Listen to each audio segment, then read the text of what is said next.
Hello दोस्तों, कैसे आप सब। आशा करते हैं हम लोग अच्छे होंगे। दोस्तों, लोग पढ़ रहे हैं लूसेंट ऑब्जेक्टिव का सामान्य ज्ञान। और पिछले वीडियो में हम लोगों ने 6.1 को कवर कर लिया था और आज हम लोग इस वीडियो में देखेंगे 6.2 जो कि है धार्मिक आंदोलन। और ये माना जाता है 6ठी शताब्दी ईसा पूर्व से लेकर के 4ठी शताब्दी ईसा पूर्व तक। तो आइए आज हम लोग इस चैप्टर को पढ़ते हैं और देखते हैं कि इसमें किस किस टाइप के क्वेश्चन हैं। उन सारे क्वेश्चन को हम लोग इस वीडियो में कवर करने वाले हैं। दोस्तों, आज का पहला क्वेश्चन है क्वेश्चन नंबर 1। जैन परंपरा के अनुसार जैन धर्म में कुल कितने तीर्थकर हुए। जैन परंपरा के अनुसार जैन धर्म में कुल कितने तीर्थकर हुए। तो जैन परंपरा के अनुसार जैन धर्म में कुल कितने तीर्थकर हुए, तो हुए थे 24 तीर्थकर। अगर आपसे पूछे कि 24वां तीर्थकर कौन थे, तो ये थे महावीर स्वामी। महावीर स्वामी ही जैन धर्म के 24वें तीर्थकर या फिर अंतिम तीर्थकर जो हुए महावीर स्वामी ही थे। ठीक है। Question number 2। त्रिपिटक धर्म ग्रंथ है। त्रिपिटक धर्म ग्रंथ है, ये किसका धर्म ग्रंथ है? यह है बौद्धों का धर्म ग्रंथ। किसका है? बौद्धों का धर्म ग्रंथ है त्रिपिटक धर्म ग्रंथ। Question number 3। बुद्ध ने निम्नलिखित में से किस स्थान पर महापरिनिर्वाण या मृत्यु प्राप्त किया था। बुद्ध ने निम्नलिखित में से किस स्थान पर महापरिनिर्वाण या मृत्यु प्राप्त किया था। तो ये किया था कुशीनारा, जिसको कि कुशीनगर के नाम से भी जानते हैं। यह भी वर्तमान में कहाँ है? यह भी उत्तर प्रदेश में स्थित है। ठीक है, बढ़ते हैं आगे। Question number 4। किस शासक ने बौद्धों के लिए विख्यात विक्रमशिला विश्वविद्यालय की स्थापना की थी। किस शासक ने बौद्धों के लिए विख्यात विक्रमशिला विश्वविद्यालय की स्थापना की थी।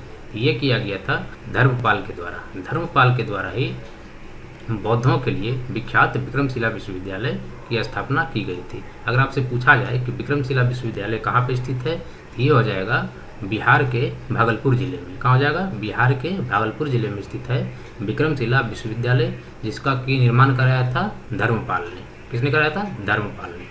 Question number 5। क्वेश्चन नंबर 5 में पूछा गया है कि किसके द्वारा तृतीय बौद्ध संगीति को संरक्षण प्रदान किया गया था। किसके द्वारा तृतीय बौद्ध संगीति को संरक्षण प्रदान किया गया था। तो ये तृतीय बौद्ध संगीति का संरक्षण किसके द्वारा प्रदान किया गया था? तो ये किया गया था अशोक के द्वारा। किसके द्वारा? अशोक के द्वारा जो है तृतीय बौद्ध संगीति को संरक्षण प्रदान किया गया था। Question number 6। बौद्ध ग्रंथ त्रिपिटकों की रचना निम्नलिखित में से किस भाषा में की गई थी। बौद्ध धर्म ग्रंथ त्रिपिटकों की रचना निम्नलिखित में से किस भाषा में की गई थी। ये की गई थी पाली भाषा में। किस भाषा में? पाली भाषा में बौद्ध ग्रंथ जो है त्रिपिटक की रचना की गई थी। Question number 7। किस शासक के शासनकाल में नेपाल में बौद्ध धर्म का गमन हुआ था। किस शासक के शासनकाल में नेपाल में बौद्ध धर्म का गमन हुआ था। ये हुआ था अशोक के शासनकाल में। अशोक के शासनकाल में ही नेपाल में बौद्ध धर्म का गमन हुआ था। ठीक है। Question number 8। सांची क्यों विख्यात है। सांची क्यों विख्यात है? तो सांची जो विख्यात है, सांची क्या है? एक स्तूप है। क्या है? स्तूप है। तो ये किसके लिए विख्यात है?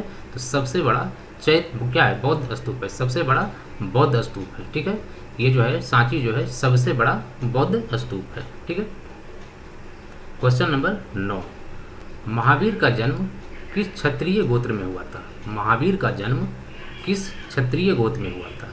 महावीर का जन्म किस क्षत्रिय गोत्र में हुआ था। तो ये हुआ था शाक्य कुल में। किसमें?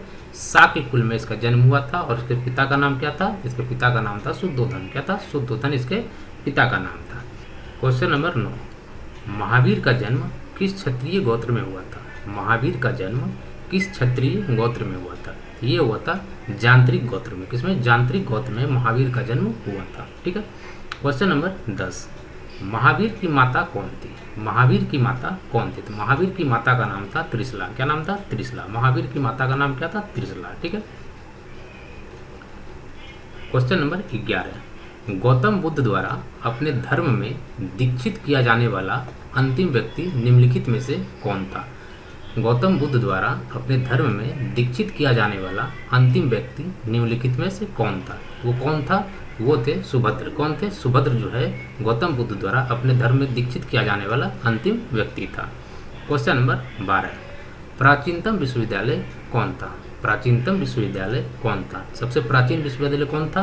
तो सबसे प्राचीन विश्वविद्यालय था नालंदा। नालंदा विश्वविद्यालय को सबसे प्राचीनतम विश्वविद्यालय कहा जाता है। ठीक है। क्वेश्चन नंबर 13, किस भाषा का ज़्यादा प्रयोग बौद्धवाद के प्रचार के लिए किया गया है? किस भाषा का ज़्यादा प्रयोग बौद्धवाद के लिए प्रचार के लिए किया गया है? तो किस भाषा का प्रयोग किया गया है ज़्यादा? तो पाली भाषा का प्रयोग सबसे ज़्यादा किया गया है बौद्धवाद के प्रचार के लिए। ठीक है। क्वेश्चन नंबर 14, महावीर की मृत्यु कहाँ हुई थी? महावीर की मृत्यु कहाँ हुई थी? तो महावीर की मृत्यु जो हुई थी वो हुई थी पावापुरी में। कहाँ हुई थी? पावापुरी। पावापुरी कहाँ स्थित है? पावापुरी बिहार में स्थित है। कहाँ? बिहार में स्थित है, बिहार शरीफ जिले में। कहाँ? बिहार शरीफ जिले में। क्वेश्चन नंबर 15, बोधिसत्व पद्ममणि का चित्र सर्वाधिक प्रसिद्ध और प्रायः चित्रित चित्रकारी है। बोधिसत्व पद्ममणि का चित्र सर्वाधिक प्रसिद्ध और प्रायः चित्रित चित्रकारी है। तो कहाँ है ये? अजंता में है। कहाँ है? अजंता की गुफाओं में वो है। ठीक है। क्वेश्चन नंबर 16, मठ, मंदिर और स्तूप किस धर्म से संबंधित है? मठ, मंदिर और स्तूप किस धर्म से संबंधित है? तो मठ और मंदिर और स्तूप जो है वो बौद्ध धर्म से संबंधित है। किसे? वो बौद्ध धर्म से संबंधित है। ठीक है। क्वेश्चन नंबर 17, बौद्ध धर्म एवं जैन धर्म दोनों के उपदेश किसके शासनकाल में दिए गए थे? बौद्ध धर्म और जैन धर्म दोनों के उपदेश किसके शासनकाल में दिए गए थे? तो बिंदुसार के शासनकाल में बौद्ध धर्म और जैन धर्म दोनों के उपदेश एक साथ दिए गए थे। ठीक है। क्वेश्चन नंबर 18, गौतम बुद्ध ने अपना प्रथम उपदेश कहाँ दिया था? गौतम बुद्ध ने अपना प्रथम उपदेश कहाँ दिया था? तो गौतम बुद्ध ने अपना प्रथम उपदेश जो है सारनाथ में दिया था। सारनाथ कहाँ स्थित है? तो सारनाथ याद रखिएगा उत्तर प्रदेश में स्थित है। क्वेश्चन नंबर 19, बौद्ध धर्म ग्रहण करने वाली प्रथम महिला कौन थी? बौद्ध धर्म ग्रहण करने वाली पहली महिला कौन थी? तो बौद्ध धर्म ग्रहण करने वाली पहली महिला का नाम था प्रजापति गौतमी। कौन थी? प्रजापति गौतमी वो पहली महिला थी जिन्होंने बौद्ध धर्म ग्रहण किया था। ठीक है। क्वेश्चन नंबर 20, बोध गया स्थित है। बोध गया स्थित है। तो बोध गया कहाँ स्थित है? तो बोध गया बिहार में स्थित है। कहाँ स्थित है? बिहार में स्थित है। क्वेश्चन नंबर 21, जातक किसका ग्रंथ है? जातक किसका ग्रंथ है? जातक किसका ग्रंथ है? तो जातक हो जाएगा बौद्ध का ग्रंथ। किसका होगा? बौद्ध धर्म का ग्रंथ है जातक। ठीक है। क्वेश्चन नंबर 22, सिद्धार्थ बुद्ध को ज्ञान की प्राप्ति कहाँ हुई थी? सिद्धार्थ या बुद्ध को ज्ञान की प्राप्ति कहाँ हुई थी? तो बुद्ध को प्राप्ति कहाँ, ज्ञान की प्राप्ति कहाँ हुई थी? तो बुद्ध को ज्ञान की प्राप्ति हुई थी गया में। कहाँ हुई थी? गया में जो है ज्ञान की प्राप्ति हुई थी। गया कहाँ है? तो गया बिहार में स्थित है। ठीक है। क्वेश्चन नंबर 23, सारनाथ में बुद्ध का प्रथम प्रवचन कहलाता है। सारनाथ में बुद्ध का प्रथम प्रवचन कहलाता है। तो सारनाथ में बुद्ध का प्रथम प्रवचन कहलाता है, वो क्या कहलाता है? धर्मचक्र प्रवर्तन। क्या कहलाता है? धर्मचक्र प्रवर्तन। ठीक है।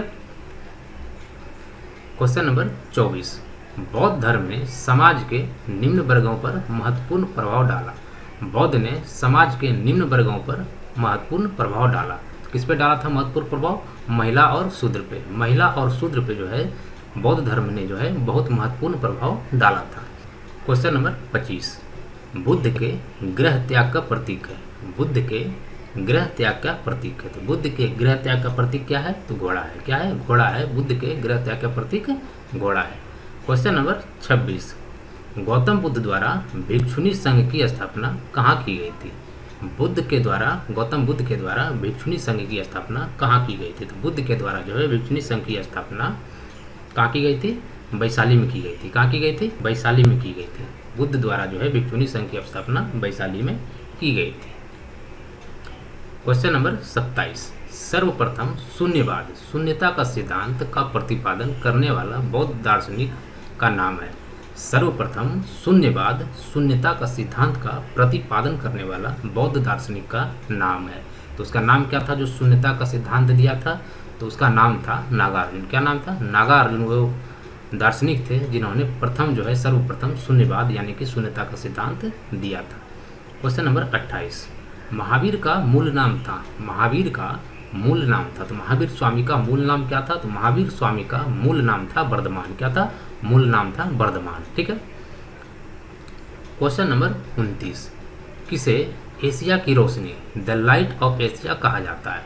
किसे एशिया की रोशनी द लाइट ऑफ एशिया कहा जाता है? एशिया की रोशनी या फिर द लाइट ऑफ एशिया जो है वो गौतम बुद्ध को कहा जाता है। किसको कहा जाता है? गौतम बुद्ध को ही एशिया की रोशनी या फिर द लाइट ऑफ एशिया कहा जाता है। क्वेश्चन नंबर 30, दिलवाड़ा के जैन मंदिरों का निर्माण किसने करवाया था? दिलवाड़ा के जैन मंदिरों का निर्माण किसने करवाया था? तो दिलवाड़ा के जैन मंदिरों का निर्माण चालुक्यों ने करवाया था। किसने करवाया था? चालुक्यों या फिर सोलंकियों ने करवाया था। ठीक है। क्वेश्चन नंबर 31, नागार्जुन कौन थे? नागार्जुन कौन थे? तो नागार्जुन क्या थे? एक दार्शनिक थे। क्या थे? दार्शनिक थे। क्या थे? बौद्ध दार्शनिक थे। बौद्ध दार्शनिक थे जिन्होंने शून्यवाद का सिद्धांत दिया था। क्या दिया था? सर्वप्रथम शून्यवाद का सिद्धांत नागार्जुन के द्वारा ही दिया गया था। क्वेश्चन नंबर 32, जैन परंपरा के अनुसार महावीर कौन से तीर्थकर थे? जैन परंपरा के अनुसार महावीर कौन से तीर्थकर थे? तो जैन परंपरा के अनुसार महावीर जो थे वो 24वें तीर्थकर थे। कितने? 24वें तीर्थकर थे। और जैन परंपरा में कुल 24 ही तीर्थकर हुए और ये अंतिम तीर्थकर थे। कौन? महावीर स्वामी। ठीक है। क्वेश्चन नंबर 33, जैन धर्म का आधारभूत बिंदु है। जैन धर्म का आधारभूत बिंदु है। तो जैन धर्म का आधारभूत बिंदु है अहिंसा। क्या है? जैन धर्म का जो आधारभूत बिंदु है वो अहिंसा है। ठीक है। क्वेश्चन नंबर 34, जियो और जीने दो किसने कहा था? जियो और जीने दो किसने कहा था? तो जिए और जीने दो ये कहा था महावीर स्वामी ने। किसने कहा था? महावीर स्वामी ने कहा था जियो और जीने दो। ठीक है। क्वेश्चन नंबर 35, तीर्थकरों के क्रम में अंतिम कौन थे? तीर्थकरों में क्रम में अंतिम कौन थे? तो तीर्थकरों के क्रम में अंतिम कौन थे? तो वो थे महावीर स्वामी। महावीर स्वामी जो है तीर्थकरों में अंतिम तीर्थकर थे। और कौन से तीर्थकर थे? कितने नंबर के? तो 24वें तीर्थकर थे। कौन थे? 24वें तीर्थकर। और जैन धर्म में कुल 24 ही तीर्थकर हुए। क्वेश्चन नंबर 36, जैन धर्म में पूर्ण ज्ञान के लिए क्या शब्द है? जैन धर्म में पूर्ण ज्ञान के लिए क्या शब्द है? जैन धर्म में पूर्ण ज्ञान के लिए कैवल्य क्या शब्द है? क्या है? कैवल्य को ही पूर्ण ज्ञान, जब किसी को ज्ञान प्राप्त हो जाता है तो उसे कैवल्य कहा जाता है जैन धर्म के अनुसार। ठीक है। क्वेश्चन नंबर 37, महावीर स्वामी का जन्म कहाँ हुआ था? महावीर स्वामी का जन्म कहाँ हुआ था? तो महावीर स्वामी का जन्म हुआ था कुंडलग्राम में। कहाँ हुआ था? कुंडलग्राम में महावीर स्वामी का जन्म हुआ था। क्वेश्चन नंबर 38, कनिष्क के शासनकाल में चतुर्थ बौद्ध संगीति सभा किस नगर में आयोजित की गई थी? कनिष्क के शासनकाल में चतुर्थ बौद्ध संगीति सभा किस नगर में आयोजित की गई थी? कनिष्क के शासनकाल में चतुर्थ बौद्ध संगीति जो है वो कुंडलवन कश्मीर में आयोजित की गई थी। कहाँ की गई थी? कुंडलवन कश्मीर में ही कनिष्क के शासनकाल में चतुर्थ बौद्ध संगीति का सभा का आयोजन किया गया था। क्वेश्चन नंबर 39, तृतीय बौद्ध संगीति कहाँ आयोजित हुई थी? तृतीय बौद्ध संगीति कहाँ आयोजित हुई थी? तो तृतीय बौद्ध संगीति जो है वो पाटलिपुत्र में आयोजित हुई थी। कहाँ हुई थी? पाटलिपुत्र में तीसरी बौद्ध संगीति आयोजित हुई थी। क्वेश्चन नंबर 40, अशोक के शासनकाल में बौद्ध संगीति किस नगर में आयोजित की गई थी? अशोक के शासनकाल में बौद्ध संगीति किस नगर में आयोजित की गई थी? तो अशोक के शासनकाल में बौद्ध संगीति जो है वो पाटलिपुत्र में आयोजित की गई थी। कहाँ की गई थी? पाटलिपुत्र में ही अशोक के शासनकाल में बौद्ध संगीति आयोजित की गई थी। क्वेश्चन नंबर 41, निम्नलिखित में से कौन सी बात बौद्ध धर्म तथा जैन धर्म में समान नहीं है? निम्नलिखित में से कौन सी बात बौद्ध धर्म तथा जैन धर्म में समान नहीं है? अहिंसा जो है बौद्ध धर्म और जैन धर्म में दोनों में समान है। वेदों के प्रति उदासीनता ये भी दोनों में समान है। और रीति रिवाजों की अस्वीकृति ये भी दोनों में समान है। लेकिन आत्मदमन जो है ये दोनों ही आत्मदमन को दोनों ही नकारती है। क्या करती है? दोनों ही नकारती है। तो आत्मदमन जो है दोनों धर्म में समान नहीं है। ठीक है। क्वेश्चन नंबर 42, निम्नलिखित में से किस नगर में प्रथम बौद्ध संगीति सभा का आयोजित की गई थी? निम्नलिखित में से किस नगर में प्रथम बौद्ध संगीति या फिर सभा आयोजित की गई थी? तो ये की गई थी राजगिरी में। प्रथम बौद्ध संगीति का जो आयोजन हुआ था वो राजगिरी में किया गया था। ठीक है। क्वेश्चन नंबर 43, बौद्ध के जीवन की 4 महत्वपूर्ण घटनाओं और उससे संबद्ध 4 स्थानों का नीचे उल्लेख है। यह 2 स्तंभ 1 और 2 में अंकित है आपको इसका सुमेल करना है। ठीक है, बौद्ध के जीवन की 4 महत्वपूर्ण घटनाओं और उसके संबंध में 4 स्थानों का नीचे उल्लेख है। यह 2 स्तंभों 1 और 2 में अंकित है। आपको इनका सुमेल करना है। तो स्तंभ 1 में दिया हुआ है और स्तंभ 2 में भी दिया हुआ है। तो स्तंभ ए में दिया हुआ है बौद्ध के बारे में कि जन्म, तो जन्म इसका कहाँ हुआ था? तो जन्म इसका हुआ था लुम्बिनी में। ठीक है, ज्ञान प्राप्ति इनको कहाँ हुई थी? तो ज्ञान की प्राप्ति बौद्ध धर्म को, मतलब कि गौतम बुद्ध को, ये हुई थी बोध गया में। और प्रथम प्रवचन जो था इन्होंने दिया था, कहाँ दिया था? तो सारनाथ में दिया था। और निधन इनका हुआ था, कहाँ पे इनका निधन हुआ था? तो वो हुआ था कुशीनगर में। कहाँ हुआ था? कुशीनगर में इनका निधन हुआ था। तो इसका आंसर क्या हो जाएगा? तो इसका आंसर हो जाएगा एक का हो जाएगा 3, यानी कि 3 2 1 4। क्या हो जाएगा? 3 2 1 4 इसका सही आंसर हो जाएगा। ठीक है, बढ़ते हैं आगे। क्वेश्चन नंबर 44, निम्नलिखित में से कौन सबसे पूर्वकालिक जैन ग्रंथ कहलाता है? निम्नलिखित में से कौन सबसे पूर्वकालिक जैन ग्रंथ कहलाता है? तो ये कौन सा कहलाता है? तो 14 पूर्व। क्या हो जाएगा? 14 पूर्व जो है सबसे पूर्वकालिक जैन ग्रंथ कहलाता है। ठीक है, क्वेश्चन नंबर 45, आजीवक संप्रदाय के संस्थापक कौन थे? आजीवक संप्रदाय के संस्थापक कौन थे? तो आजीवक संप्रदाय के जो संस्थापक थे वो थे, क्या थे? मक्खली गोसाल। क्या थे? मक्खली गोसाल। मक्खली गोसाल जो थे वही आजीवक संप्रदाय के संस्थापक थे। क्वेश्चन नंबर 46, भागवत संप्रदाय के विकास में किसका योगदान अत्यधिक था? भागवत संप्रदाय के विकास में किसका योगदान अत्यधिक था? तो किसका योगदान अत्यधिक था? ये थे हिंदू यूनानी का जो है योगदान सबसे अधिक था भागवत संप्रदाय के विकास में। ठीक है, क्वेश्चन नंबर 47, भगवान महावीर का प्रथम शिष्य कौन था? भगवान महावीर का प्रथम शिष्य कौन था? तो भगवान महावीर का प्रथम शिष्य कौन था? तो प्रथम शिष्य था वो जमाली था। कौन था? जमाली जो थे भगवान महावीर के प्रथम शिष्य थे। क्वेश्चन नंबर 48, त्रिरत्न सिद्धांत सम्यक धारणा, सम्यक चरित्र, सम्यक ज्ञान, जिस धर्म की महिमा है वह है।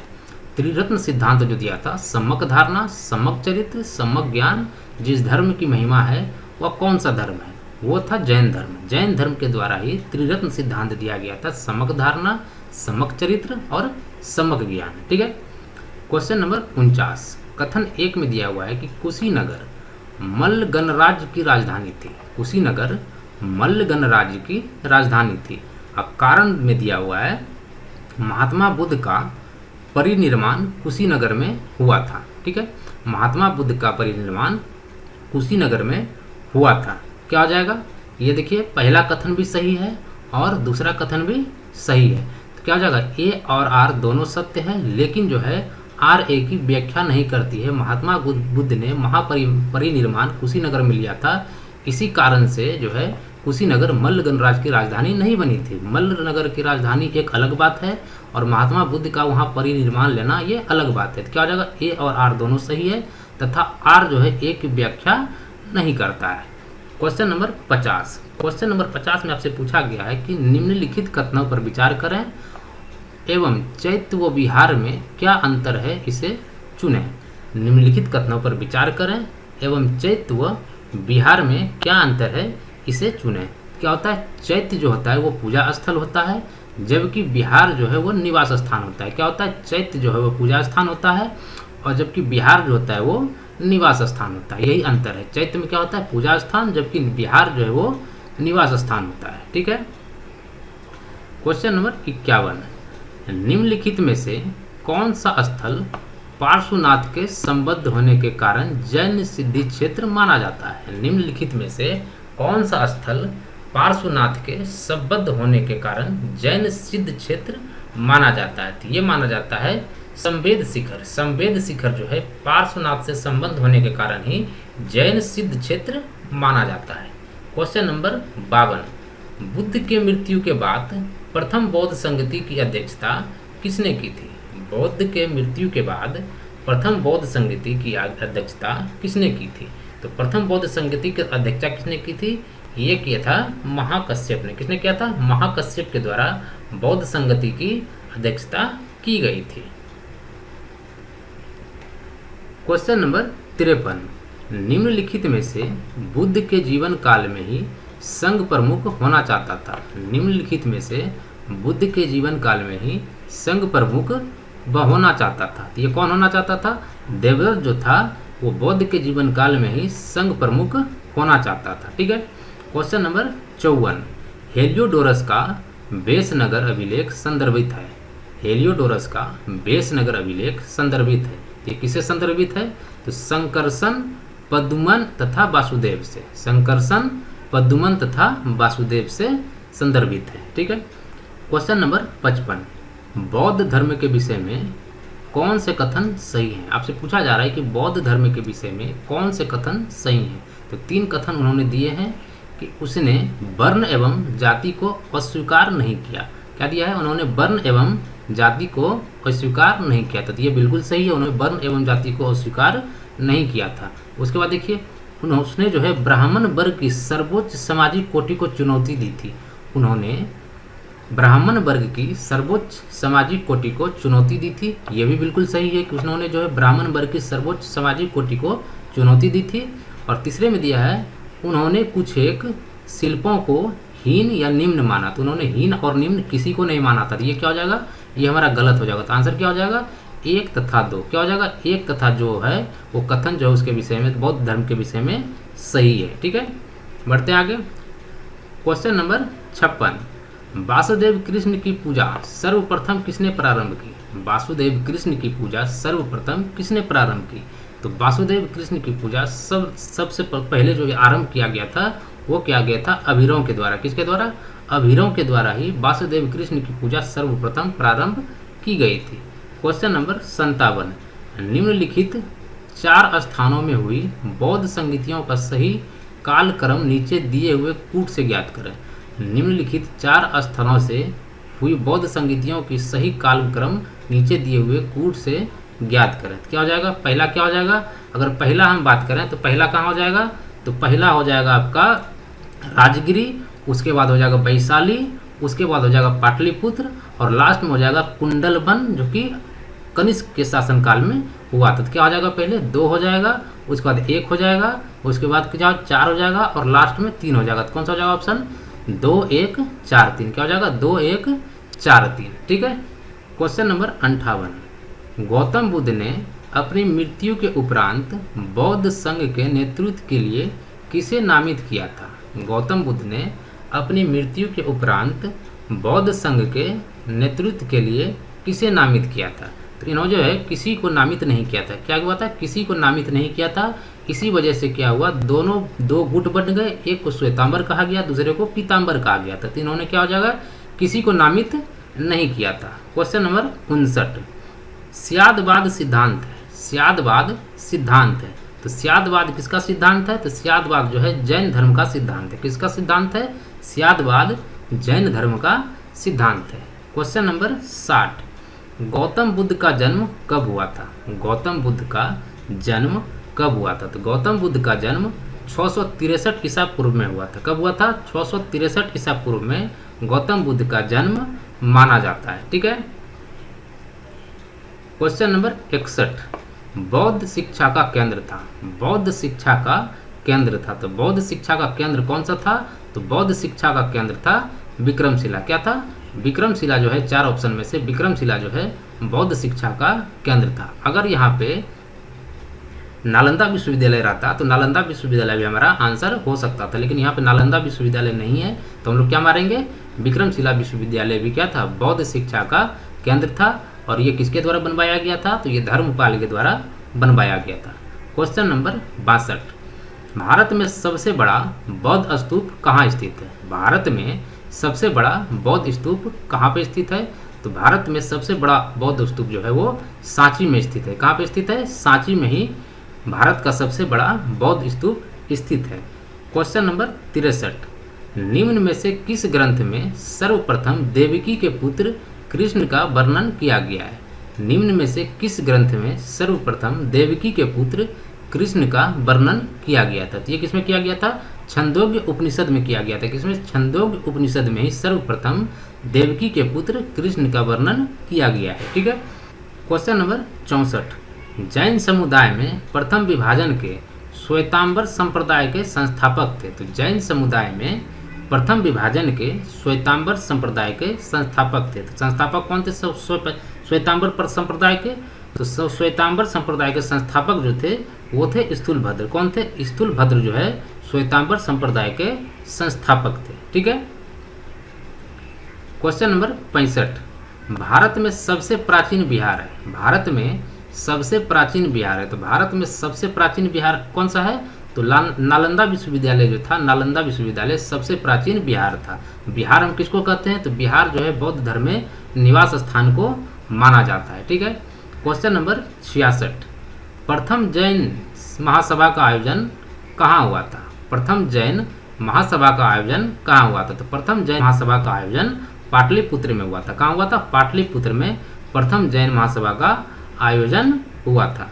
क्वेश्चन नंबर 67, द्वितीय जैन महासभा का आयोजन कहाँ हुआ था? तो द्वितीय जैन महासभा का आयोजन कहाँ हुआ था? तो द्वितीय जैन महासभा का आयोजन हुआ था वल्लभी में। कहाँ हुआ था? वल्लभी में द्वितीय जैन महासभा का आयोजन हुआ था। क्वेश्चन नंबर 68, जैन साहित्य का संकलन किस भाषा व लिपि में है? जैन साहित्य का संकलन किस भाषा व लिपि में है? तो जैन साहित्य का संकलन जो है वो प्राकृत व अर्धमगधी में है। प्राकृत व अर्धमगधी में ही जैन साहित्य का संकलन है। ठीक है। क्वेश्चन नंबर 69, निम्नलिखित में से कौन सा एक अन्य तीनों के समकालिक नहीं था? निम्नलिखित में से कौन सा एक अन्य तीनों के समकालिक नहीं था? तो तीनों के समकालिक कौन नहीं थे? तो मिलिंद जो है वो तीनों के समकालिक नहीं था। क्वेश्चन नंबर 70, निम्न कथनों पर विचार कीजिए। निम्न कथनों पर विचार कीजिए। पहले में बोला है कि वर्धमान महावीर की माता लिच्छवी के नरेश चेटक की पुत्री थी। ये क्या हो जाएगा? ये हो जाएगा गलत हो जाएगा। ठीक है। गौतम बुद्ध की माता कौलीय राजवंश की राजकुमारी थी। क्या क्या हो जाएगा? ये सही हो जाएगा। और 23वें तीर्थकर पार्श्वनाथ जो है बनारस के थे। ये भी सही हो जाएगा। तो आंसर क्या हो जाएगा? 2 तथा 3। क्या हो जाएगा? 2 तथा 3। क्वेश्चन नंबर 71, प्राचीन भारत के बौद्ध मठों में पर्वन नामक समारोह आयोजित किया जाता था जो वर्षा ऋतु के दौरान मठों में प्रवास के समय भिक्षुओं द्वारा किए गए अपराधों की स्वीकारोक्ति का अवसर होता था। क्या होता था? वर्षा ऋतु के दौरान मठों में प्रवास के समय भिक्षुओं द्वारा किए गए अपराधों की स्वीकारोक्ति का अवसर होता था। ठीक है। क्वेश्चन नंबर 72, कश्मीर में कनिष्क के शासनकाल में जो बौद्ध संगति आयोजित हुई थी उसकी अध्यक्षता किसने की थी? कश्मीर में कनिष्क के शासनकाल में जो बौद्ध संगति आयोजित हुई थी उसकी अध्यक्षता किसने की थी? तो उसकी अध्यक्षता किसने की थी? तो उसकी अध्यक्षता जो की थी वो वसुमित्र ने की थी। किसने की थी? वसुमित्र ने ही कनिष्क के शासनकाल में जो बौद्ध संगति हुआ था कुंडलवन में उसका आयोजन किया। उसका जो अध्यक्षता किया था वो किया था वसुमित्र ने किया था। क्वेश्चन नंबर 73, कथन 1 में दिया हुआ है कि जैन धर्म के अहिंसा पर बल ने कृषकों को जैन धर्म अपनाने से रोका। ठीक है। तो जैन धर्म के अनुसार अहिंसा को इतना माना गया था कि अहिंसा पे बल के कारण जो है कृषक ने जो है ना जो खेती करता था किसान लोग उन्होंने जैन धर्म को अपनाने से परहेज किया, क्योंकि कृषि में जो है कीटों एवं कीड़ों की हत्या होना शामिल था। जब वो कृषि खेती करता था तो बहुत ऐसे कीड़े मकोड़े थे जो कि खेती करने के दौरान वो मर जाते थे और उसमें हिंसा का पाप लगता था। तो क्या हो जाएगा? ए और आर दोनों सही है और आर जो है ए की सही व्याख्या करता है। ठीक है। दोनों ही सही हो जाएगा और जो है कथन 1 जो है कथन 2 की सही व्याख्या करता है। ठीक है। क्वेश्चन नंबर 74, अष्टांगिक मार्ग की संकल्पना अंग है। अष्टांगिक मार्ग की संकल्पना अंग है। तो अष्टांगिक मार्ग जो है वो किससे जुड़ा हुआ है? तो वो जुड़ा हुआ है धर्म चक्र प्रवर्तन सूत्र के विषय वस्तु पर। किस पे? अष्टांगिक मार्ग की संकल्पना जो है धर्म चक्र प्रवर्तन सूत्र के विषय वस्तु का एक हिस्सा है, उसका अंग है। ठीक है। क्वेश्चन नंबर 75, मलिंद पन्हो मलिंद के प्रश्न राजा मलिंद और किस बौद्ध भिक्षु के मध्य संवाद के रूप में। मलिंद पन्हो जो पुस्तक है मलिंद के प्रश्न राजा मिलिंद और किस बौद्ध भिक्षु के मध्य संवाद के रूप में है। ये किसके बीच में है? ये है नागसेन के बीच में, किसके, नागसेन जो है बौद्ध भिक्षु था नागसेन, उसके और राजा मिलिंद के बीच में वो संवाद के रूप में उसको देखा जाता है। ठीक है। क्वेश्चन नंबर 76, महायान बौद्ध धर्म में बोधिसत्व अवलोकितेश्वर को किस और अन्य नाम से जानते हैं? महायान बौद्ध धर्म में बोधिसत्व अवलोकितेश्वर को किस अन्य नाम से भी जानते हैं? तो किस नाम से जानते हैं? वो जानते हैं पद्मामणि। किस नाम से? पद्मामणि के नाम से भी उसको जानते हैं। क्वेश्चन नंबर 77, बौद्ध धर्म तथा जैन धर्म दोनों ही विश्वास करते थे कि बौद्ध धर्म तथा जैन धर्म दोनों ही विश्वास करते थे कि किस पे विश्वास करते थे? कि स्त्री तथा पुरुष दोनों ही मोक्ष प्राप्त कर सकते हैं। ये दोनों ही धर्म मानता था, बौद्ध धर्म भी मानता था और जैन धर्म भी ये मानता था कि स्त्री तथा पुरुष जो है दोनों ही मोक्ष प्राप्त कर सकते थे। उन्होंने स्त्री और पुरुष में कोई भेद नहीं रखा था। क्वेश्चन नंबर 78, बौद्ध धर्म के महायान और हीनयान संप्रदायों में सर्वाधिक मौलिक अंतर कौन सा है? बौद्ध धर्म के महायान और हीनयान संप्रदायों में सर्वाधिक मौलिक अंतर कौन सा है? तो सर्वाधिक मौलिक अंतर कौन सा है? तो सर्वाधिक मौलिक अंतर है देवी देवताओं की पूजा। क्या है? देवी देवताओं की पूजा जो है हीनयान और महायान संप्रदायों के बीच में मौलिक अंतर है। ठीक है। क्वेश्चन नंबर 79, जैन धर्म श्वेतांबर एवं दिगंबर संप्रदायों में कब विभाजित हुआ? जैन धर्म श्वेतांबर एवं दिगंबर संप्रदायों में कब विभाजित हुआ? तो ये कब विभाजित हुआ था? तो चंद्रगुप्त मौर्य के शासनकाल में ये दिगंबर और श्वेतांबर संप्रदायों में विभाजित हुआ था। ठीक है। क्वेश्चन नंबर 80, सुमेलित कीजिए। आपको सुमेलित करने के लिए दिया गया है। प्रथम बौद्ध संगति, तो प्रथम बौद्ध संगति का जो अध्यक्ष था, अध्यक्षता किसने की थी? तो वो क्या था? महाकश्यप ने। किसने किया था? महाकश्यप ने। द्वितीय बौद्ध संगति की अध्यक्षता किसने की थी? तो द्वितीय बौद्ध संगति की अध्यक्षता की थी सबकामी ने। किसने? सबकामी ने द्वितीय बौद्ध संगति की अध्यक्षता की थी। और तृतीय बौद्ध संगति की अध्यक्षता किसने की थी? तो तृतीय बौद्ध संगति की अध्यक्षता की थी मोगलीपुत्र तिस्स ने। किसने? मोगलीपुत्र तिस्स ने। ठीक है। और चतुर्थ बौद्ध संगति की अध्यक्षता किसने की थी? तो चतुर्थ बौद्ध संगति की अध्यक्षता जो की थी वो की थी वसुमित्र ने। किसने की थी? वसुमित्र ने की थी कनिष्क के शासन काल में। ठीक है। क्वेश्चन नंबर 81, निम्न में से कौन से धर्म पुनर्जन्म में विश्वास करते हैं? निम्न में से कौन से धर्म पुनर्जन्म में विश्वास करते हैं? तो पुनर्जन्म में कौन कौन विश्वास करते थे? तो हिंदू धर्म भी पुनर्जन्म में विश्वास करते हैं, बौद्ध धर्म में पुनर्जन्म में विश्वास करते हैं और जैन धर्म भी पुनर्जन्म में विश्वास करते हैं। तो कौन सा हो जाएगा? 1, 2, 3, यानी कि तीनों ही धर्म जो है पुनर्जन्म में विश्वास करते हैं। क्वेश्चन नंबर 82, बौद्ध संगतियों के 4 आयोजकों का सही क्रम क्या है? बौद्ध संगतियों के 4 आयोजकों का सही क्रम क्या है? तो सही क्रम क्या हो जाएगा? तो पहला किया था अजातशत्रु के शासनकाल में, दूसरा किया गया था कालाशोक के शासनकाल में, तीसरा किया गया था अशोक के शासनकाल में, चौथा और अंतिम किया गया था कनिष्क के शासनकाल में। ठीक है। अजातशत्रु के शासनकाल में, फिर कालाशोक के शासनकाल में, फिर अशोक के शासनकाल में और लास्ट किया गया था कनिष्क के शासनकाल में। ठीक है।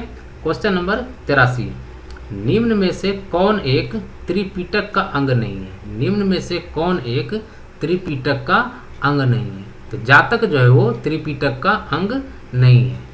जातक जो है वो त्रिपिटक का अंग नहीं है।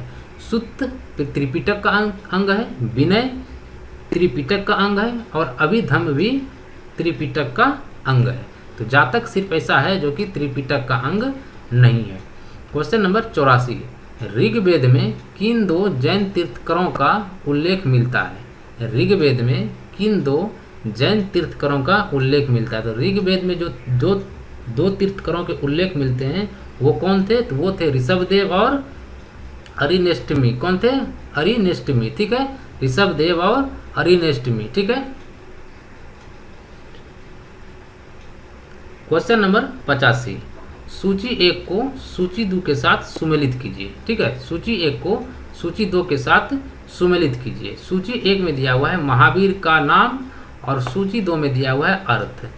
तो केवलिन का अर्थ क्या है? तो केवलिन का अर्थ हो जाएगा पूर्व ज्ञानी। क्या हो जाएगा? केवलिन का अर्थ हो गया पूर्व ज्ञानी।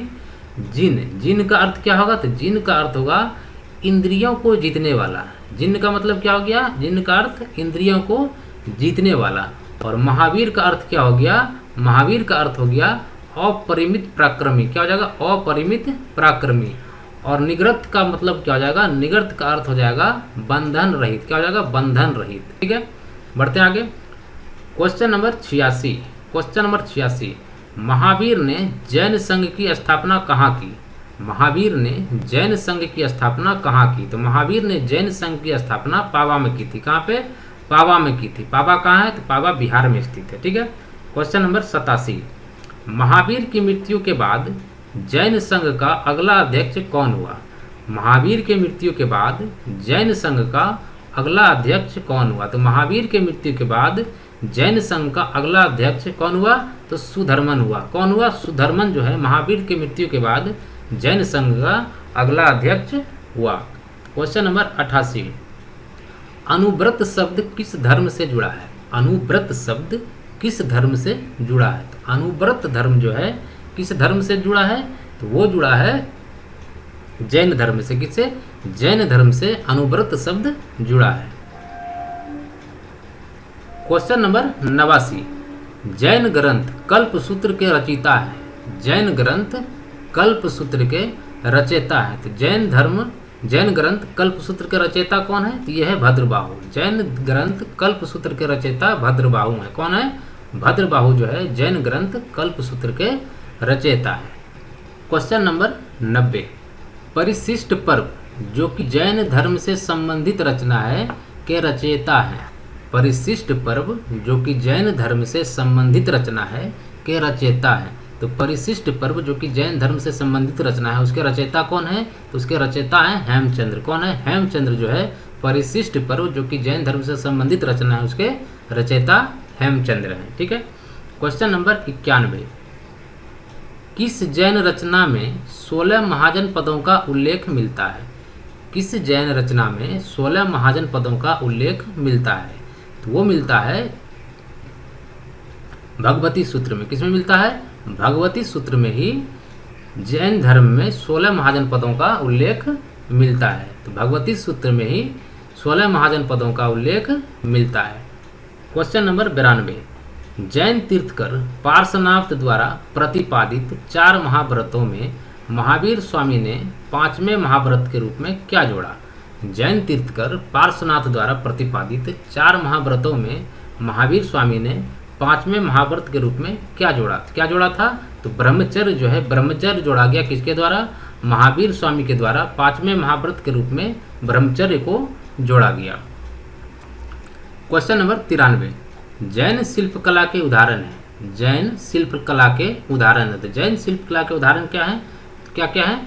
उड़ीसा का बाघ गुफा, खंडगिरी हाथी गुफा मंदिर, उसके बाद है अबू, राजस्थान का दिलवाड़ा मंदिर, उसके बाद है रनकपुर जोधपुर के निकट का चौमुख मंदिर, उसके बाद है श्रवण बेलगोला कर्नाटक का गोमतेश्वर या बाहुबली की प्रतिमा। ये चारों है जो हैं वो जैन शिल्पकला पे आधारित हैं। जैन शिल्पकला के उदाहरण क्या हो जाएंगे? 1 2 3 4 चारों जो है, चारों जो दिए हुए चारों के चारों जो हैं जैन शिल्पकला के उदाहरण हैं। उड़ीसा का बाघ गुफा, खंडगिरी हाथी गुफा मंदिर, उसके बाद अबू राजस्थान का दिलवाड़ा मंदिर, उसके बाद रनकपुर जोधपुर के निकट जो है चौमुख मंदिर, उसके बाद श्रवण बेलगोला में कर्नाटक का गोमतेश्वर या बाहुबली की प्रतिमा जो है जैन शिल्पकला का उदाहरण है। ठीक है,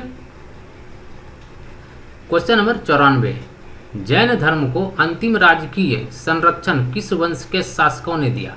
जैन धर्म को अंतिम राजकीय संरक्षण किस वंश के शासकों ने दिया? तो जैन धर्म को जो है अंतिम राजकीय संरक्षण जो दिया गया वो दिया गया था गुजरात के चालुक्य के द्वारा। किसके दिया? गुजरात के चालुक्य के द्वारा जो है अंतिम राजकीय वो राजवंश था जिसके द्वारा संरक्षण दिया गया किसको?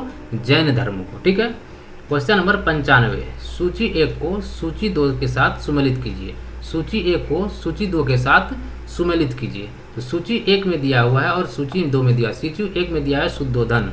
शुद्धोधन जो है किसके पिता थे? ये बुद्ध के पिता थे। महामाया कौन थी? तो महामाया जो थी वो बुद्ध की माता थी। और महाप्रजापति गौतमी कौन थी? तो महाप्रजापति गौतमी जो थी बुद्ध की मौसी या फिर विमाता थी जिन्होंने बुद्ध का जिन्होंने पालन पोषण किया था। उसकी माता तो बचपन में ही मर गई थी, लेकिन उसका जो पालन पोषण किया था वो थी प्रजापति गौतमी, वो बुद्ध की मौसी व विमाता भी थी। ठीक है, उसके बाद यशोधरा। यशोधरा कौन थी? तो यशोधरा जो है वो भगवान बुद्ध की पत्नी थी। कौन थी? बुद्ध की पत्नी थी यशोधरा। क्या हो जाएगा? 1 2 3 4 इसका सही आंसर हो जाएगा। ठीक है, क्वेश्चन नंबर 96। क्वेश्चन नंबर 96 में आपसे पूछा है कि सूची 1 को सूची 2 के साथ सुमेलित कीजिए। सूची 1 और सूची 2 को सुमेलित करना है। ठीक है, तो 1 में दिया हुआ चन्ना। चन्ना कौन था? तो चन्ना जो था बुद्ध का सारथी था। कौन था? बुद्ध का सारथी था। कंठक कौन था? तो कंठक जो है बुद्ध का प्रिय घोड़ा था। कौन है? बुद्ध का प्रिय घोड़ा का नाम था कंठक। अलार कलाम व रुद्रक रामपुत्र, ये कौन थे? तो बुद्ध के प्रथम गुरुदेव थे। कौन थे? गुरुदेव थे। बुद्ध के प्रथम गुरु का नाम क्या था? अलार कलाम व रुद्रक रामपुत्र। निरंजना। निरंजना क्या है? तो निरंजना जो था जहाँ पे भगवान बुद्ध ने ज्ञान की प्राप्ति की थी, जिस नदी के किनारे, उसी नदी का नाम है। नदी जिसके तट पर बुद्ध ने संबोधि प्राप्त की, यानी कि वहाँ जहाँ पे वो ज्ञान की प्राप्ति की थी, गया में बोधि वृक्ष के नीचे, वहीं पे उसी के नदी के किनारे, जिस नदी के किनारे उन्होंने ज्ञान की प्राप्ति की थी, उसी नदी का नाम था निरंजना नदी। ठीक है, क्वेश्चन नंबर 97। कौन सुमेलित नहीं है? कौन सुमेलित नहीं है? तो कौन सुमेलित नहीं है उसको आपको बताना है। तो आनंद व उपाली। आनंद और उपाली कौन था? तो आनंद और उपाली जो था बौद्ध के शिष्य थे। क्या हो जाएगा? सही हो जाएगा। अम्रपाली। अम्रपाली कौन थी? तो बुद्ध की शिष्या थी। अम्रपाली कौन थी? बुद्ध की शिष्या थी, ये भी सही हो जाएगा। सुजाता। सुजाता कौन थी? कठिन तपस्या के उपरांत बुद्ध को भोजन कराने वाली कन्या। कठिन तपस्या के उपरांत बुद्ध को भोजन कराने वाली कन्या थी, ये भी सही हो जाएगा। चुंद। चुंद कौन था? तो पावा का सुनार। पावा का सुनार था जिसके द्वारा अर्पित भोजन के कारण बुद्ध की मृत्यु हुई थी। यही भोजन खाने के कारण बुद्ध को अतिसार नामक बीमारी हुआ, जिसके कारण कि भगवान बुद्ध जो है मृत्यु को प्राप्त हुए थे, ये भी सही हो जाएगा। उसके बाद राहुल। राहुल कौन हो जाएगा? राहुल बुद्ध का चचेरा भाई नहीं था। राहुल जो था बुद्ध का पुत्र था। बुद्ध के पुत्र का नाम था राहुल, तो ये क्या हो जाएगा? ये गलत हो जाएगा। ठीक है, क्वेश्चन नंबर 98। महात्मा बुद्ध किस क्षत्रिय कुल के थे? महात्मा बुद्ध किस क्षत्रिय कुल के थे? वो किस कुल के थे? तो वो शाक्य कुल के थे। कौन थे? शाक्य कुल। उसके जो पिता थे शुद्धोधन, वो शाक्य कुल के मुखिया थे। ठीक है, क्वेश्चन नंबर 99। कौन सुमेलित नहीं है? कौन सुमेलित नहीं है? आपको बताना है इसमें कि कौन सा सुमेलित नहीं है। गौतम। गौतम के बारे में क्या बोला है कि बुद्ध का गोत्र नाम, बुद्ध का जो गोत्र का नाम था वो गौतम था, बिल्कुल सही है। सिद्धार्थ। सिद्धार्थ से क्या संबंधित है? तो सिद्धार्थ के बारे में बताया कि बुद्ध के बचपन का नाम, बुद्ध के बचपन का नाम सिद्धार्थ था, तो ये भी सही हो जाएगा। बुद्ध। बुद्ध के बारे में बोल रहा है कि संबोधि प्राप्ति, ज्ञान प्राप्ति के बाद पड़ा नाम, तो ये भी सही है कि बुद्ध का मतलब ही होता है कि जिसको ज्ञान की प्राप्ति हो जाती है उसे बौद्ध धर्म में बुद्ध कहा जाता है, तो ये भी सही हो जाएगा। इनमें से कोई नहीं, तो इनमें से कोई ऐसा नहीं है जो कि हमारा सुमेलित नहीं है। ठीक है, क्वेश्चन नंबर 100। सूची 1 को सूची 2 के साथ सुमेलित कीजिए। आपको फिर से सुमेलित करने दे रहा है, तो दिया हुआ है और सूची 1 और सूची 2 को सुमेलित करना है। तो महाभिनिष्क्रमण। महाभिनिष्क्रमण का मतलब क्या हुआ? तो महाभिनिष्क्रमण का मतलब हुआ कि गृह त्याग की घटना। क्या हुआ? गृह त्याग की घटना को कहा गया है महाभिनिष्क्रमण। ठीक है, संबोधि। संबोधि का मतलब क्या हो गया? संबोधि का मतलब हो गया कि ज्ञान प्राप्ति की घटना हो गई। क्या हो गई? ज्ञान प्राप्ति की घटना। और धर्म चक्र परिवर्तन। धर्म चक्र परिवर्तन किससे संबंधित है? तो धर्म चक्र परिवर्तन संबंधित है सारनाथ में प्रथम उपदेश। क्या हो जाएगा? सारनाथ में प्रथम उपदेश की जो घटना थी उसी को कहा गया धर्म चक्र परिवर्तन। और महापरिनिर्माण। महापरिनिर्माण किसको कहा गया है? जब मृत्यु की घटना हुई, जब गौतम बुद्ध मृत्यु को प्राप्त हुए, जब उन्होंने जब समाधि लिया, तो उसको कहा गया महापरिनिर्माण। तो कौन सा हो जाएगा? 1 का हो जाएगा 4। क्या हो जाएगा? 1 का 4। तो 1 का 4 आपको 1 का क्या हो जाएगा? 1 का ये हो जाएगा, 2 का ये हो जाएगा, 3 का ये हो जाएगा, 4 का ये हो जाएगा। तो कौन सा हो जाएगा? तो 1 2 3 4। क्या हो जाएगा? 1 2 3 4। ठीक है, बढ़ते हैं आगे। Question number 101। बुद्ध में वैराग्य की भावना किन 4 दृश्यों के कारण, यहाँ पे मिसप्रिंट है थोड़ा सा, किन 4 दृश्यों के कारण परिवर्तित हुई? क्या हुई? परिवर्तित हुई या फिर उसका हृदय परिवर्तन हुआ। बुद्ध में वैराग्य की भावना किन 4 दृश्यों के कारण बदली थी? ठीक है, क्या हो जाएगा? इसका हो जाएगा बूढ़ा को देखा था उन्होंने, रोगी को देखा था, लाश को देखा था और सन्यासी को देखा था। यही 4 दृश्य जो है बुद्ध में वैराग्य की भावना जो है उसमें उजागर हुई थी। ठीक है। क्वेश्चन नंबर 102, बुद्ध ने सर्वाधिक उपदेश कहाँ दिए? बुद्ध ने सर्वाधिक उपदेश कहाँ दिए? तो बुद्ध ने सर्वाधिक उपदेश दिया था श्रावस्ती में। कहाँ दिया था? श्रावस्ती में बुद्ध ने सर्वाधिक उपदेश दिए थे। क्वेश्चन नंबर 103, बुद्ध चरित्र जिसे बौद्धों का रामायण कहा जाता है के रचनाकार कौन है? बुद्ध चरित्र जिसे बौद्धों का रामायण कहा जाता है के रचनाकार कौन है? तो बुद्ध चरित्र किसके द्वारा लिखा गया था? तो बुद्ध चरित्र अश्वघोष के द्वारा लिखा गया था। बुद्ध चरित्र जो है वो अश्वघोष के द्वारा लिखा गया था। ठीक है। क्वेश्चन नंबर 104, महाविभास शास्त्र के रचयिता है। महाविभास शास्त्र के रचयिता है। महाविभास शास्त्र के रचयिता है। तो महाविभास शास्त्र के रचयिता कौन थे? तो महाविभास शास्त्र के रचयिता वसुमित्र थे। कौन थे? वसुमित्र के द्वारा ही महाविभास शास्त्र लिखा गया है। क्वेश्चन नंबर 105, कौन सी बौद्ध रचना गीता के समान पवित्र मानी जाती है? कौन सी बौद्ध रचना गीता के समान पवित्र मानी जाती है? तो कौन सा ऐसा बौद्ध रचना है जो कि गीता के समान पवित्र मानी जाती है? तो वह है धम्मपद। धम्मपद जो है बौद्ध रचना है जो कि गीता के समान पवित्र मानी जाती है। क्वेश्चन नंबर 106, बौद्ध धर्म में भावी बोधिसत्व या भविष्य के बोधिसत्व किसे माना गया है? बौद्ध धर्म में भावी बोधिसत्व या भविष्य के बोधिसत्व किसे माना गया है? तो ये माना गया है मैत्रेय को। किसको? मैत्रेय को जो है बौद्ध धर्म में भावी बोधिसत्व या फिर भविष्य के बोधिसत्व माना गया है। क्वेश्चन नंबर 107, किसके समय में बौद्ध धर्म स्पष्ट दो स्वतंत्र संप्रदायों हीनयान एवं महायान में विभाजित हुआ?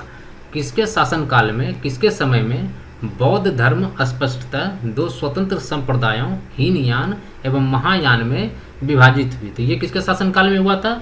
ये कनिष्क के शासनकाल में जो है बौद्ध धर्म दो भागों में बट गया। एक को कहा गया हीनयान, दूसरे को कहा गया महायान। ठीक है। क्वेश्चन नंबर 108, योगाचार या विज्ञानवाद के प्रतिपादक थे। योगाचार या विज्ञानवाद के प्रतिपादक थे। योगाचार या विज्ञानवाद के प्रतिपादक कौन थे? तो योगाचार या विज्ञानवाद के प्रतिपादक थे मैत्रेयनाथ। कौन थे? मैत्रेयनाथ जो थे योगाचार या विज्ञानवाद के प्रतिपादक थे। ठीक है। क्वेश्चन नंबर 109, सूची 1 को सूची 2 के साथ सुमेलित कीजिए। सूची 1 को सूची 2 के साथ सुमेलित कीजिए। सूची 1 और सूची 2 को आपको सुमेलित करना है। तो वज्रपानी, वज्रपानी क्या हो जाएगा? इंद्र देवता के तुल्य। क्या हो जाएगा? इंद्र देवता के तुल्य को वज्रपानी कहा जाता है। पद्मपानी, पद्मपानी किसको कहा जाता है? तो अवलोकितेश्वर, अवलोकितेश्वर को पद्मपानी कहा गया। मंजूश्री, मंजूश्री क्या हो जाएगा? बुद्धि को प्रखर करने वाला, बुद्धि को प्रखर करने वाला को मंजूश्री कहा गया। और अमिताभ, अमिताभ किसको कहा गया? स्वर्ग के देवता को अमिताभ कहा गया। स्वर्ग के देवता को अमिताभ कहा गया। ठीक है। बढ़ते हैं आगे। क्वेश्चन नंबर 110, भारत से दक्षिण की ओर के देश में बौद्ध धर्म का कौन सा संप्रदाय प्रचलित हुआ? भारत से दक्षिण की ओर के देश में बौद्ध धर्म का कौन सा संप्रदाय प्रचलित हुआ? तो कौन सा संप्रदाय प्रचलित हुआ? वो हुआ था हीनयान का। हीनयान संप्रदाय का प्रचलित हुआ था भारत से दक्षिण ओर के देश में। ठीक है। क्वेश्चन नंबर 111, भारत से उत्तर की ओर के देश में बौद्ध धर्म का जिस संप्रदाय का प्रचलन हुआ उसका नाम है। भारत से उत्तर की ओर के देश में बौद्ध धर्म का जिस संप्रदाय का प्रचलन हुआ उसका नाम क्या था? तो वो था महायान। क्या था? महायान। दक्षिण की ओर अगर पूछे कि भारत से दक्षिण ओर के देशों में कौन सा संप्रदाय का प्रचलन हुआ तो वो हो जाएगा हीनयान। और भारत से उत्तर के देशों में अगर पूछे कि कौन सा संप्रदाय का प्रचलन हुआ तो वो हो जाएगा महायान। ठीक है।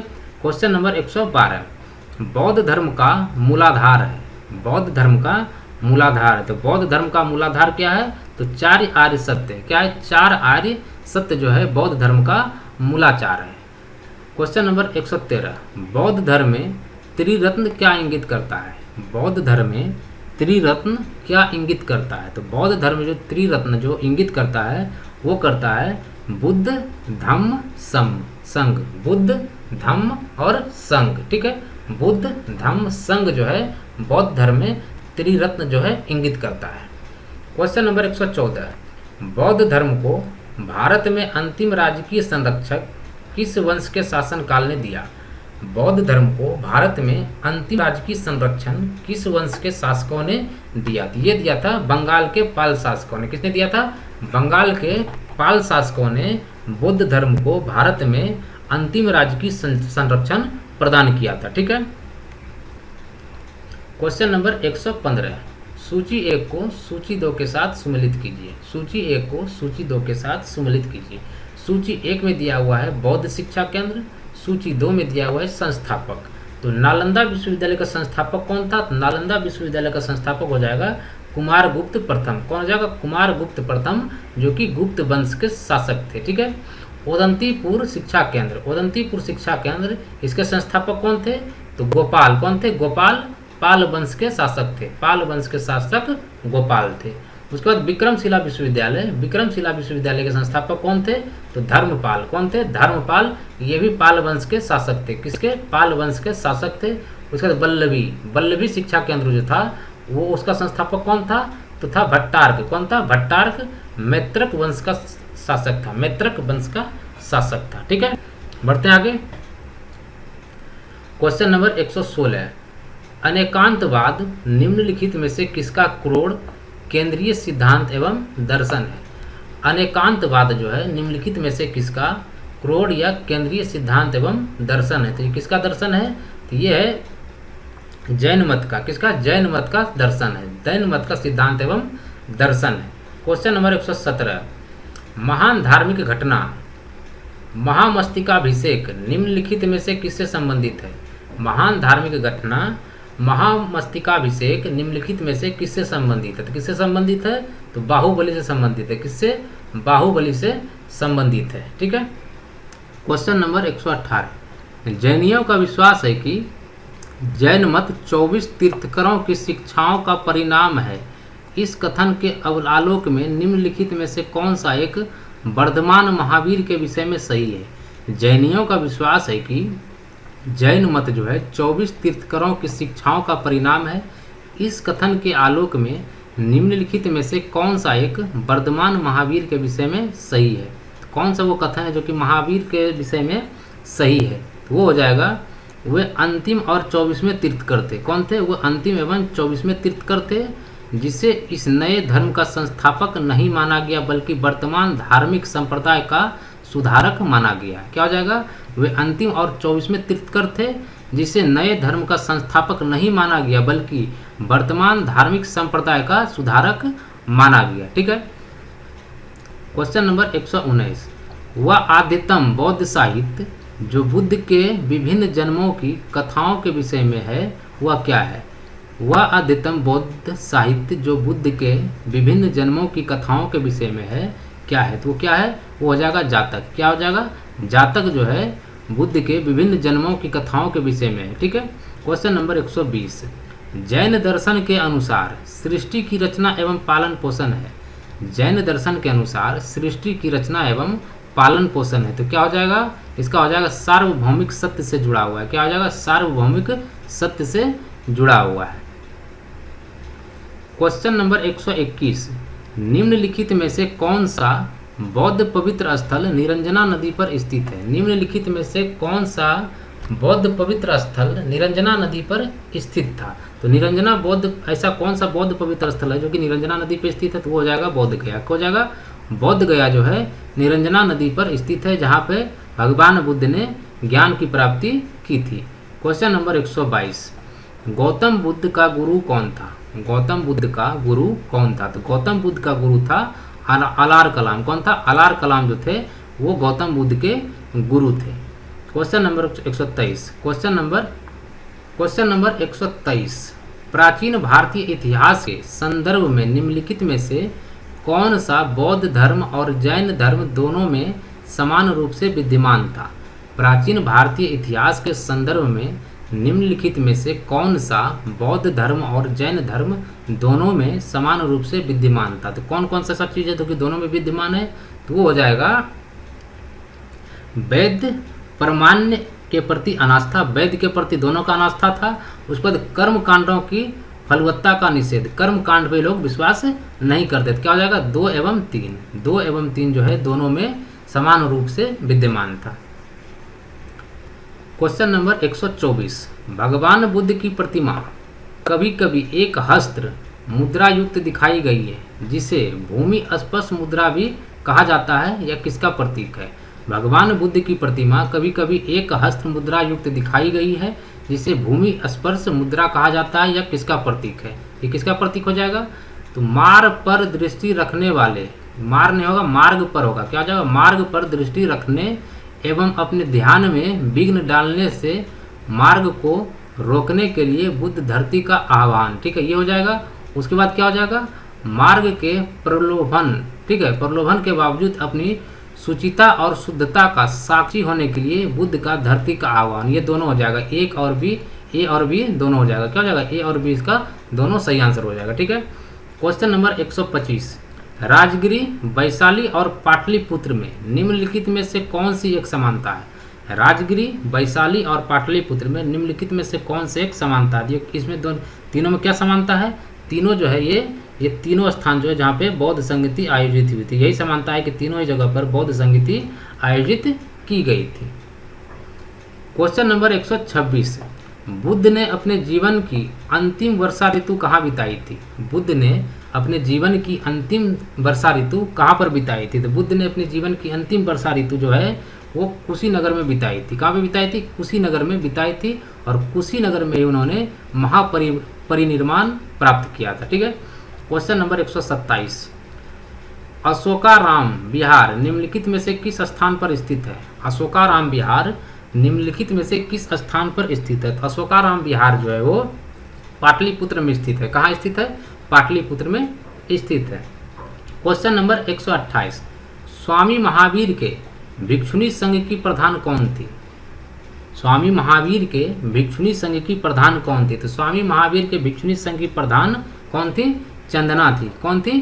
चंदना जो थी वो महावीर स्वामी के भिक्षुणी संघ की प्रधान थी। क्वेश्चन नंबर 129, नायनार कौन थे? नायनार कौन थे? तो नायनार कौन थे? वे थे वो अग्रणी जो शिव के भक्त थे। वे अग्रणी जो शिव के भक्त थे वो नायनार कहलाते थे। क्या कहलाते थे? नायनार कौन थे? तो नायनार जो थे वो थे जो अग्रणी जो शिव के भक्त थे, ठीक है। बढ़ते हैं आगे। तो दोस्तों आज के वीडियो का ये आखिरी क्वेश्चन था, और इसी क्वेश्चन के साथ जो है आपका चैप्टर 6.2 जो है कंप्लीट होता है।